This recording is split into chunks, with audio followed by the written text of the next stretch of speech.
صلی اللہ علی محمد صلی اللہ علیہ وسلم۔ السلام علیکم ورحمۃ اللہ وبرکاتہ۔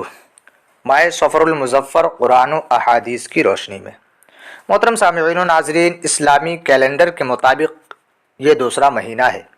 اسلام میں بعض مہینوں اور بعض دنوں کو دوسرے بعض پر فضیلت و فوقیت تو حاصل ہے اور برتری کا تصور بھی موجود ہے، لیکن کسی مہینے یا دن کے منحوس ہونے یا اس میں آفات و بلائیں نازل ہونے کا خیال ہرگز نہیں پایا جاتا۔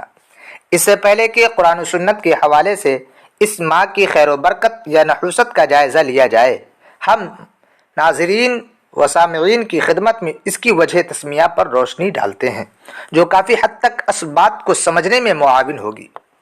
لفظ سفر عربی زبان کا لفظ ہے جو کہ 3 حروف صاد فا را کا مرکب ہے۔ اس کے معنی ہے خالی ہونا، پیلا ہونا۔ چنانچہ ان معانی کی رعایت رکھتے ہوئے اس سے بہت سی چیزیں موسوم ہیں، چند ایک کے ذکر پر اکتفا کیا جاتا ہے۔ پہلا یہ کہ ایک بیماری کو سفر کہا جاتا ہے جس میں انسان کے پیٹ میں پانی جمع ہو جاتا ہے اور چہرہ زرد پڑ جاتا ہے۔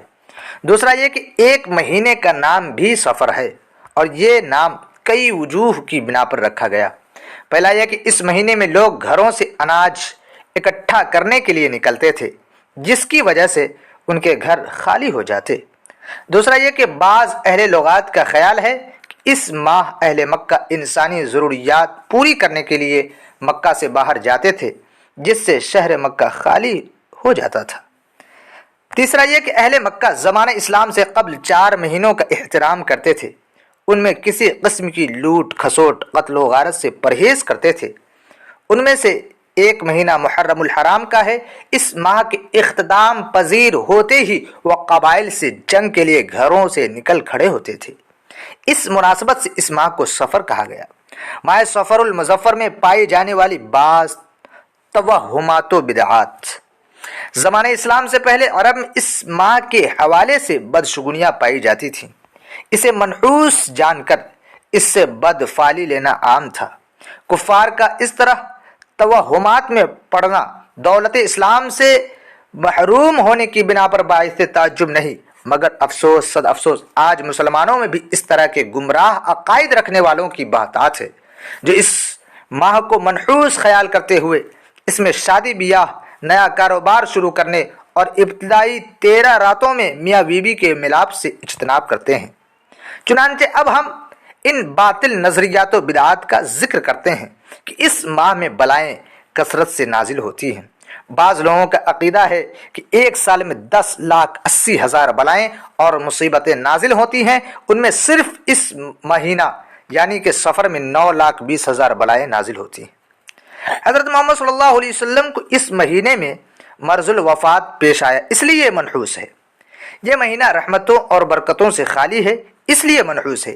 ایک خیال یہ بھی پایا جاتا ہے کہ ماہ سفر میں ایک آواز پیدا ہوگی جس سے ماہ ربیع الاول میں قبائل جھگڑیں گے، پھر جمادی الاول، جمادی الثانی اور رجب کے درمیان عجیب و غریب چیزیں رونما ہوں گی۔ بغرض صدقہ و خیرات چولے بانٹنا تاکہ اس ماہ کی نحوست سے محفوظ رہیں۔ نئے شادی شدہ جوڑوں کو اس ماہ کی پہلی 13 تاریخوں میں ایک دوسرے سے جدا رکھنا۔ محرم کے مہینے میں شادی بیاہ اور خوشی کا کام اس لیے نہ کرنا کہ اس میں حضرت حسین رضی اللہ عنہ کی شہادت ہوئی۔ سفر کے مہینے میں اس لیے نہ کرنا کہ اس میں حضرت حسن رضی اللہ عنہ کا انتقال ہوا۔ اس ماہ کی 13 تاریخ کو گھونگیا تقسیم کرنا۔ آخری بدھ سے منسوب بعض مخصوص بدعات۔ روزہ کا اہتمام کرنا، مخصوص طریقہ پر چاشت کے وقت نوافل کا اہتمام کرنا، عمدہ کھانے تیار کر کے دوسروں کو کھلانا، چوری چری کا اہتمام کرنا۔ یہ ایک خاص قسم کا میٹھا کھانا ہے۔ اس دن گھروں سے پکنک کی غرض سے شہر کی آلودگی سے دور کسی پارک، کھیتوں یا کسی خوشگوار جگہ اس لیے جانا کہ اس دن آپ صلی اللہ علیہ وسلم کو بیماری سے افاقہ ہوا تھا۔ آپ صلی اللہ علیہ وسلم سیر و تفریح کے لیے مدینہ طیبہ کے مضافات میں نکلے تھے، حالانکہ صحیح روایات اس کے بالکل برعکس ہیں۔ مزدوروں کا کارخانہ کے مالکان کو اس دن کی چھٹی کرنے اور مٹھائی کھلانے پر مجبور کرنا۔ آیت سلام: سلام قول من رب الرحیم، سلام علی نوح فی العالمین، سلام علی ابراہیم، سلام علی موسیٰ و ہارون، سلام علی المرسلین، سلام علیکم طیبتم فادخلوها خالدین، اور سلام ہی حتی مطلع الفجر۔ کسی خطاط سے لکھوا کر پانی میں گھول کر اس نیت سے پینا کہ میں اس ماہ میں نازل ہونے والی بلاؤں سے محفوظ رہوں، بچ جاؤں۔ آخری بدھ کو منحوس قرار دینا، ماہ سفر کے اختتام کی خبر دینے والوں کو جنتی سمجھنا۔ سفر کے متعلق بعض من گھڑت و موضوع روایات۔ دشمنان اسلام نے دین اسلام کے شفاف چہرے کو مسخ کرنے کے لیے بے شمار ہتھ کنڈے استعمال کیے۔ سب سے خطرناک یہ کہ اپنی خرافات کو مسلمانوں میں رواج دینے کے لیے رسول اللہ صلی اللہ علیہ وسلم کی طرف من گھڑت باتیں منسوب کر کے جہنم کو اپنا دائمی ٹھکانہ بنا لیا۔ محدثین کرام کو اللہ جزائے خیر دے کہ انہوں نے دن رات ایک کر کے جھوٹ کو آپ صلی اللہ علیہ وسلم کی احادیث سے ایسے نکال باہر کیا جیسے مکھن سے بال۔ اب ہم ماہ سفر کے بارے میں چند من گھڑت احادیث بیان کرتے ہیں۔ جس نے مجھے سفر کے اقدام پذیر ہونے کی خوشخبری دی تو میں نے اسے جنت کی بشارت دی۔ مہینہ کا آخری بدھ سراسر نحوست ہے۔ سفر میں ایک آواز پیدا ہوگی جس سے ربیع الاول میں قبائل جھگڑیں گے، پھر جمادی الاول و جمادی الثانی اور رجب کے درمیان عجیب و غریب چیزیں رونما ہوں گی۔ یہ اور اس طرح کی دیگر بدعات و رسومات کی قرآن و سنت میں کوئی حقیقت نہیں، محض دشمنان اسلام کی سازشوں سے ان خرافات کو دین اسلام کا حصہ بنا کر اس کے بے داغ چہرہ کو داغ داغ کرنے کی ناپاک جسارت ہے۔ عقائد عالم صلی اللہ علیہ وسلم کا سفر المظفر میں بیمار ہونا عقل کے تناظر میں۔ سفر المظفر کو اس لیے منحوس قرار دینا کہ اس میں آپ صلی اللہ علیہ وسلم کو مرض الوفات پیش آیا، تو پھر اس سے زیادہ منحوس تو ماہ ربیع الاول کو ہونا چاہیے کہ اس میں تو آپ صلی اللہ علیہ وسلم کی وفات ہوئی۔ ماہ محرم کو بھی منحوس ہونا چاہیے کہ اس میں خلیفہ ثانی امیر المومنین حضرت عمر فاروق رضی اللہ عنہ اور نواسۂ رسول حضرت حسین رضی اللہ عنہ شہید ہوئے۔ اسی پر بس نہیں بلکہ رمضان المبارک جیسا بابرکت و فضیلت کا مہینہ بھی منحوس ہونا چاہیے کہ اس میں سیدنا علی کرم اللہ وجہ نے شہادت پائی۔ اس تناظر میں دیکھا جائے تو کوئی دن بھی نحوست سے خالی نہیں ہے۔ کسی نہ کسی بڑی ہستی کا انتقال ہفتہ کے 7 دنوں میں کسی دن ضرور ہوا ہے۔ بدشگونیاں اور توہمات قرآن کے آئینے میں۔ قرآن کریم کی روشنی میں بدشگونی و بدفعلی کفار کا نظریہ و عقیدہ ہے۔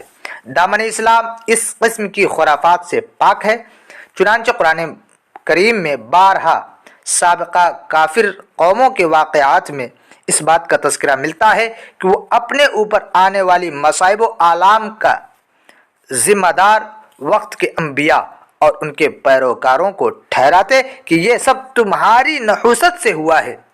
اب ہم چند ایک آیات قرآنی کا مفہوم آپ کے سامنے حاضر کرتے ہیں کہ حضرت موسیٰ علیہ السلام کی قوم بنی اسرائیل پر جب اللہ کی جانب سے انعام و اکرام کی بارش ہوئی تو کہتے کہ یہ سب ہماری بدولت ہے، لیکن جب ان کو کوئی مصیبت پہنچتی تو اسے حضرت موسیٰ علیہ السلام اور ان کے پیروکاروں کی نحوست قرار دیتے۔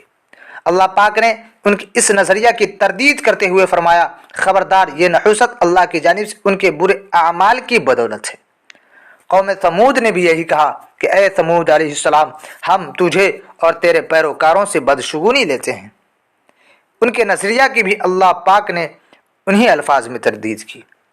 حضرت عیسیٰ علیہ السلام نے اہلیان انطاکیہ کی طرف تبلیغ و دین کے لیے اپنے نائب بھیجے تو اہل انطاکیہ نے ان کی بات نہ مانی، ان کو زد و کوب کیا اور یہ کہا کہ ہم تم سے بدشگونی لیتے ہیں، یعنی تمہارا یہاں آنا ہمارے لیے نحوست و بے برکتی کا باعث ہے۔ مذکورہ بالا آیات سے معلوم ہوا کہ بدفعلی کرنا اور کسی چیز کو نحوست جاننا باطل عقیدہ ہے۔ اسلام کا عقیدہ و نظریہ یہ ہے کہ مصائب و پریشانیاں اور بھلائیوں کا پیش خیمہ تو تقدیر الہی اور اچھے یا برے اعمال ہیں۔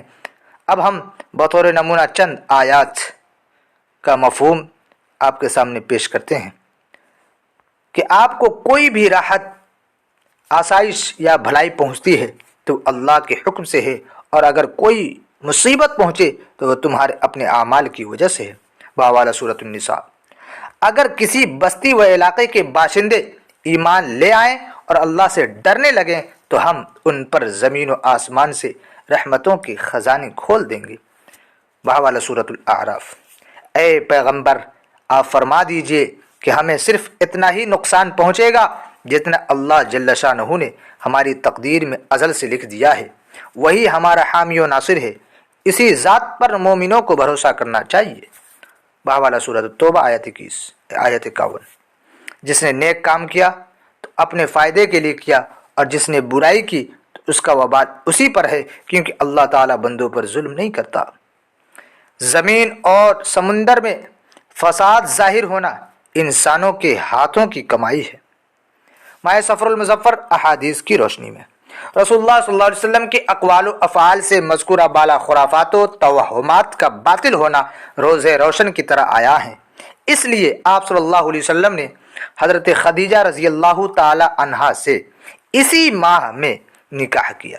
انہی کی بطن سے آپ صلی اللہ علیہ وسلم کی تمام اولاد ہے، سوائے آپ کے بیٹے حضرت ابراہیم علیہ السلام کے، کیونکہ حضرت ابراہیم علیہ السلام حضرت ماریہ رضی اللہ تعالی عنہا کے بطن سے تھے۔